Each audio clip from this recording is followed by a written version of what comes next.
Welcome, everyone. Kevin and I are ready to go. Another back and forth with Becker and Orr. You can see some of the topics at the bottom there. Will there be a summer rally in the markets? That's our lead-off topic. And of course, there's a lightning round, so that's lots of fun. You definitely want to stick around.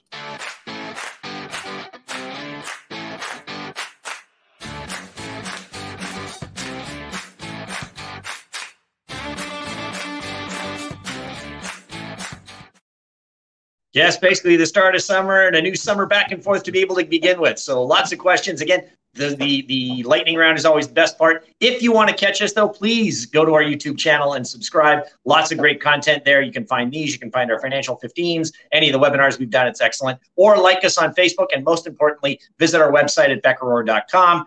We have a lot of stuff there that can really help you out. A whole bunch of different pages, blogs, the whole 9 yards. But today, it's a back and forth. And as Clint mentioned, we are going to start with rally. Are we getting to that point now? We had a bit of a downslide in the beginning of spring. We're entering summer now. Weather's getting better. No rain. Clint, are we having a summer rally? What are the options? And do we see anything changing over the next number of months? A bit of a downslide heading into the spring. I think that's underselling it just a little there, Kevin. We did have a pretty much a bear market in the U.S. side. Not as bad in Canada, but we are seeing a bit of an inflection here. I'll pull up a chart to help kind of frame our discussion. What you're seeing here, this is from All Star Charts. The top one, which is the dollar index. You can see the US dollar against a basket of currencies. The bottom one there, which is ARK, the ARK Innovation ETF, which is kind of the poster child when it comes to high-flying technology. And you can see there an inverse relationship there. As the dollar dropped, ARK just absolutely took off. You can see the dollar strengthened and ARK has plummeted. You have opposite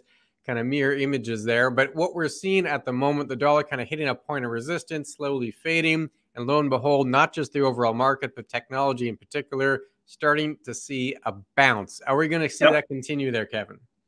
Well, I mean, that's more of an interesting question to try and see as to whether or not we're going to get that to continue. I think that when we're getting into summer, traditionally you start to see people, take that summer vacation, worry about that Friday golf game and everything else. Markets tend to be fairly silent. You get a little bit of up and down. The volatility may move here and there, but it's usually on lower volume. And again, this year it's going to look like something different probably than the last few, because it looks like this summer is going to be one of the first ones since the pandemics began where people are going places. There's going to be a little more travel. You can, get out and do a few things. Again, inflation may have a factor on that. We'll talk about that a little later on. So my view is, you'll get more of a flat line. I think the second half of the year, past that September timeframe, gives us more rally option. But, it's probably going to be a summer where a little bit of up, a little bit of down. But I'm thinking more sideways just based on some of the options going on.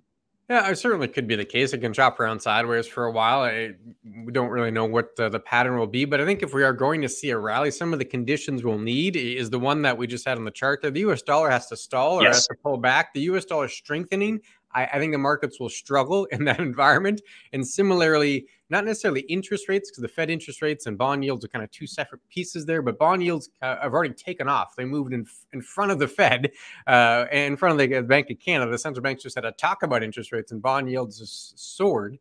And now they're starting to fade as well. So if we're going to see a rally, I think we need to see yields kind of calm down a little bit. You need the U.S. dollar to come in a little bit. And those conditions are starting to be set. That doesn't mean we see the rally immediately. Like you said, maybe there's a choppy period and that rally actually takes hold in the fall. But I think you need to see those conditions before the rally would kick in. I think it'd be tough to see an environment where bond yields go up, the U.S. dollar goes up, and the market goes up. I think you could only have a few of those. All three at once seems highly unlikely. You on the same page? Yeah, and you've hit the nail on the head there. I mean, you have to have certain things go the right way. And again, this has been an interesting environment where, we've had sort of a bear market that's gone into the U.S. and everybody starts thinking about recession. But again, as we've talked about beforehand, unemployment, there isn't any. I mean, people are looking for jobs, so you have to worry about that one. And again, are companies in bad shape? No, they've got huge cash flow. They're doing share buybacks and everything else. So it's not a traditional marketplace. So you're right. Some of these things have to happen if we want that rally to continue, but it is slightly different than the time before. Absolutely. Absolutely. And we'll move on related topic, talking inflation that certainly kind of plays into all of this. Has inflation peaked? Are we going to see the peak soon? I mean, $1 million question, but we'll try to answer it here, at least give you some context. I'll pull this up as one of the talking points. This Willie Delwich All-Star Charts.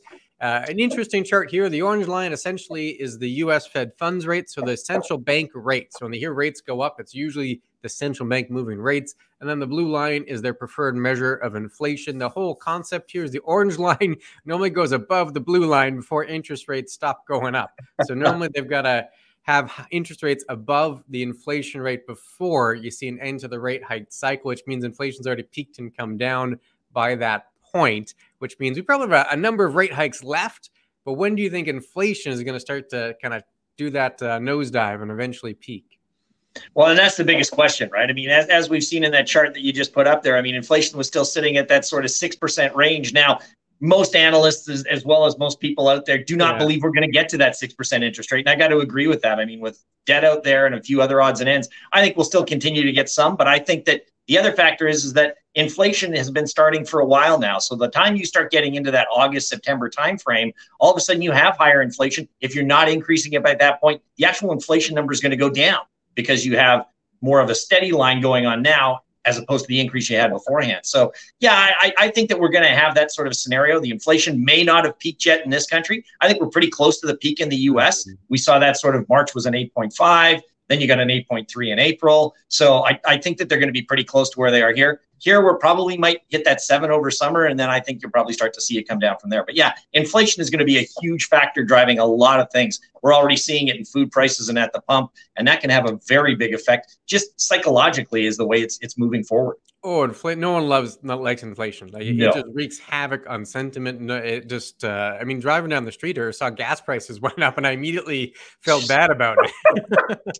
And I knew it would be happening. I knew inflation's coming, right? Or it's already here. But quickly on the chart here, what you're talking about, essentially the blue line inflation, orange gets above blue. That's essentially when the interest rate cycle ends, at least historically. That's what we've seen. What you're saying is the blue line can come down, right? We don't need rates to jump to 7%. Maybe inflation kind of peters off a little bit and rates go up and they meet somewhere in the middle. Maybe rates go to 4 or 5% or in that zone and inflation comes down. Very likely, and I'd agree with you. I don't think we'll see rates in the 6-7 zone. I think inflation eventually peaks, rolls over, and while rates are going up and they kind of meet in the middle, similar to what we've seen in the past. But we need to leave a little bit of time here for a lightning round, Kevin. And it's already on the chart, so we'll get a little bit of music going here. You can get Thinking Too on, and I've got it on. I'll wait and see. We'll see if I have the same questions as you do afterwards. I won't ask you the same ones you're asking me, so we'll get this done. That makes it fun, right? We don't know what we're going to ask. And I'll lead in right with an easy one for you. We're both Marvel fans, both big movie fans. Top Gun Maverick just came out, crushed the box office. Thor 4 comes out in a little bit. Which one has a bigger opening weekend, Thor 4 or Top Gun Maverick? I honestly am going to go with Top Gun Maverick. And I think that the rationale has been that you're looking at a group of people that, you know, they're in that sort of 40s, 50s range. They grew up on this stuff. Maverick had a phenomenal 150 weekend. I think Thor has been done 3 times. I think it will do 100 million plus. I just do not see the same sort of an upside to that one that I did out of Top Gun. Just the talk, the 97% rate on Rotten Tomatoes, that alone is going to give me Top Gun as beating Thor 4. And Top Gun is definitely a movie theater movie, right? You need to see it has to be seen there. The big screen, the big sound, like it is made for that environment. A market question for you here. We just talked about potential rally. If we see that rally, is tech going to be the best performing sector at that time? I think if we see the rally, yes, I do believe it. Just based on, even if we look back at that chart, as we saw the US dollar going down, you saw tech run. And again, I think that the majority of things that have gone on, NASDAQ has been the biggest fall so far. It hasn't been the S&P, and NASDAQ is a very tech-heavy market. So if you start to see inflation slowing and you start to see you're looking at, you know, an Apple or a Microsoft that's been down, I think that's going to lead the rally back. And I think that's going to be a huge play going forward. Gotcha. Well, a hockey question for you here. A loaded hockey question for you. Stanley Cup Finals just around the corner. How many games will it take for Colorado Avalanche to win the Stanley Cup? Ooh, that's already puzzing into the fact that they're going to do it. Well, again, my view is going to be that no matter whether they're meeting Tampa Bay or whether they're meeting New York, it's not going to be a sweep like Edmonton. I'm going 6 games. And my 6 games would be just because you're missing Kadri, you're missing Girard, you may not be playing Kemper. So that's going to give a game or 2 for sure. So I'm calling for 6. But I do agree, I think it is Colorado's year this year. Yeah, they're a phenomenal team. They're playing very well. Last question for you, and we'll switch roles. Bitcoin, we got to talk cryptocurrency, Kevin. Got to give the people what they want. Will Bitcoin be above 40,000 by year end? What are your thoughts? Ooh, that's always a tough one. I mean, it's been sporadic all over the place. I'm going to go over 40,000. I think that, it seems to hover that 30 and it plays there just slightly under, just slightly under. But again, if you get somewhat of a rally in the second half, I think people buy back into Bitcoin. I think they drive it over 40 for the year. I do not believe we're going to get to the record high by any stretch, but I do think it's going to go over 40,000. So yes, that's what I'm saying. Over 40. Well, we'll switch gears so you can fire away a few questions. Yes, let me see what I can come up with. Okay. As you mentioned on the way in, you watch gas prices. They're moving up and up and up. They're never moving down. So will the gas price that we have right now be higher or lower on September 1st? Oh, I really hope it's lower on September 1st. Yeah, I think May long weekend, you had the driving season. Yep. I'm saying September 1st, we're going to be a little lower. Oh, okay. So that's good. Hey, something to look forward to. If I want to do anything in fall, then I don't have to worry and summer's over as it will. I am going to go back to the hockey question, but I'm not dealing Stanley Cup this time. All the talk that has been in the news over the while for the Jets has been on Mark Scheifele. Do they trade him this offseason? No, I think he's a key player. I think he's a big part of the Jets, a huge fan base. They keep Scheifele. That's my view. Okay, perfect. Now, I'm going to get into something a little bit more off track. I mean, we've mentioned inflation. Part of the rationale that's gone on that's exacerbated this has been China and the lockdown and the Russian-Ukrainian war. Now, do we see the war in Russia ending by the end of the year? Oh, what do you define ending? Yeah, that's a tough one, right? Do we think there's going to be more of a peace agreement by that point? There's no more shellings, and they're continuing to do what they want there. I hope so. I really hope so. And I mean, that has a big implication. The market also has a huge implication just for the people of Ukraine. So yes, I hope we see an end by the end of the year. Perfect. And I guess the last question I want to deal with is, we talked about peak inflation, where it is, when it's coming. When do you see Canada's inflation peaking? What month? That's a spotty question. Here, I'll give you the date. Oh, I think it's going to be over summer for Canada. I agree with you. You mentioned earlier, U.S. will probably peak sooner, and we might already be in that portion of it where we're seeing the peak. Canada will probably be a little later. I'm going to say August. That's my guess. August is when we see peak inflation for Canada. Beautiful. That means it's coming sooner rather than later, and something to look forward to going forward. You can hold me to that, right? In August, I will. I'm writing this all down, so when we do a recap on any of these, I've got it all marked there. Clint said August. August it is.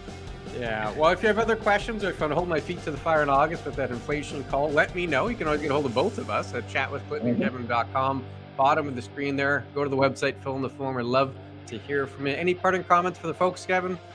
No, I think that covers it. We've got another lightning round done. One will be coming up again. There is more summer additions to this to happen. So other than that, join us soon. We'll have more original series coming out and things over summer and stuff to look forward to. But yeah, other than that, I think we've solved everything for today. Take care.